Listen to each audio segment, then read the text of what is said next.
Suara milenial, suara milenial, suara milenial untuk pemimpin zaman now. Suara milenial, suara milenial, suara milenial untuk pemimpin zaman now. Muda-mudi penerus generasi, sudah cukup umur untuk wajib pilih. Jangan mau kalau diprovokasi. Pemilu tahun ini kita awasi. Yang janji-janji doang, yang doyan pencitraan, bakal korupsi ulang buat nutupin hutang. Barang-barang makin mahal, harga naik tidak wajar. Lebih murah cabai-cabean daripada yang di pasar. Gunakan suara kita, cerdas dalam memilih. Visi misinya amati, jangan sampai nyesel lagi. Ekonomi tak merata, rakyat jadi menderita. Banyak lapangan kerja, orang asing diperkaya.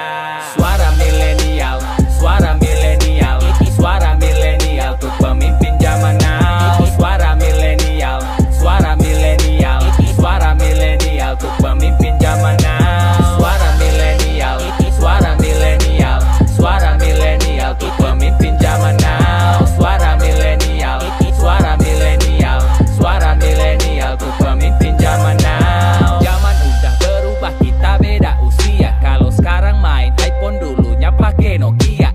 Generasi milenial kita ambil peran, karena masa depan bangsa ini kita yang tentukan. Walau sudah berjuang, banyak yang pengangguran. Meskipun titel sarjana tak mendapat peluang, tapi ada yang kurang, yang mendapatkan ruang. Pejabat lulusan SD yang mengandalkan uang. Sudah benarkah kita merdeka jika rakyat dijadikan boneka? Pemerintah masih tidak peka. Apa kabar Indonesia? Suara milenial, suara milenial, suara milenial untuk pemimpin zaman now. Suara milenial, suara milenial,